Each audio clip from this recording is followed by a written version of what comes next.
সেই নির্বাচনকে কেন্দ্র করে বাংলাদেশ জামাত ইসলামী যখন বাংলাদেশের সাধারণ জনগণকে সাথে নিয়ে একটি দুর্নীতি মুক্ত, একটি চাঁদাবাজ মুক্ত, একটি সুশাসন প্রতিষ্ঠা করার জন্য বাংলাদেশের সাধারণ জনতাকে সাথে নিয়ে কাজ করে যাচ্ছে, ঠিক সেই মুহূর্তে লন্ডন থেকে একজন মুফতি সাহেব এসেছে।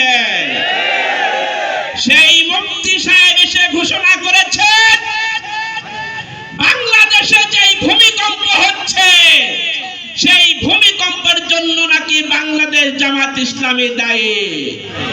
সম্মানিত ভাইরা আমার, আজকের প্রোগ্রামের মাধ্যমে আমরা জানিয়ে দিতে চাই, লন্ডনের প্রেসক্রিপশনে, দিল্লির প্রেসক্রিপশনে আর বাংলাদেশ চলবে না। বলেন ঠিক কিনা? আমরা 24-এ জীবন দিয়েছি, 36-এ জুলাই আমরা জীবন দিয়ে যে নতুন বাংলাদেশ তৈরি করেছে, সেই নতুন বাংলাদেশে দিল্লির আর প্রভুত্ব আমরা মেনে নেব না। সম্মানিত ভাইরা আমার, আমরা যখন ঘোষণা করলাম বাংলাদেশ জামাত ইসলাম যদি ক্ষমতায় যায়, আমরা 60 বছরের ঊর্ধ্বে যে সকল বয়স্ক সিটিজেন রয়েছেন, যারা সম্মানিত নাগরিক রয়েছেন, তাদেরকে আমরা ফ্রি চিকিৎসার ব্যবস্থা করব। আমরা ঘোষণা দিয়েছি 5 বছরের নিচে যেগুলো শিশু সন্তান রয়েছে তাদেরকে আমরা ফ্রি চিকিৎসা দিব। আমাদের যে সকল মা বোনেরা প্রেগন্যান্ট অবস্থায় টাকার অভাবে চিকিৎসা করতে পারে না, তাদেরকে আমরা সুচিকিৎসার ব্যবস্থা করব। প্রতিটি জেলায় জেলায় মেডিকেল কলেজ তৈরি করব, প্রতিটি জেলায় ইউনিভার্সিটি তৈরি করব। এইভাবে যখন বাংলাদেশ জামাত ইসলামের আমির ঘোষণা দেওয়া শুরু করেছেন, তখন আপনি বিভিন্ন জেলায় জেলায় গিয়ে মঞ্চে উঠে আবল তাবল বকা শুরু করেছেন।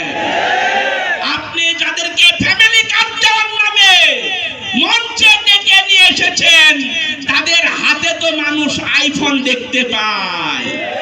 সুতরাং এ সকল ফাউতাবাজি আপনাকে যারা স্ক্রিপ্ট লিখে দেয়, আমি বলবো আপনাদের একটু পড়ালেখা করা দরকার আছে। সম্মানিত ভাইরা আমার, আজকের এই প্রোগ্রামের মাধ্যমে বলতে চাই, আপনি বাংলাদেশে এসে ঘোষণা করলেন আই হ্যাভ এ প্ল্যান। আমরা কি দেখলাম?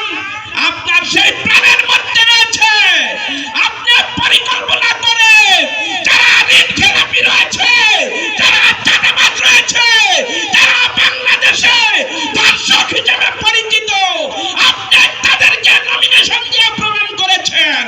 এগুলোই আপনার পরিকল্পনা। সম্মানিত ভাইরা আমার, আমরা ঢাকা পুরুলিয়াতে দেখেছি শফিকুল ইসলাম লিটন, যিনি আপাতমস্তক একজন সন্ত্রাসী, একজন চাঁদাবাজ, একজন দর্শক, তাকে আপনি ঢাকা 15-তে নমিনেশন দিয়ে আমাদের ঢাকা 15-এর জামাত ইসলামীর সম্মানিত মা বোনেরা যখন নির্বাচনী প্রচারণায় গিয়েছিল, তাদেরকে আপনি সেই চাঁদাবাজদের দিয়ে, দর্শকদের দিয়ে আমার বন্ধের উপর আপনি হামলা করেছেন।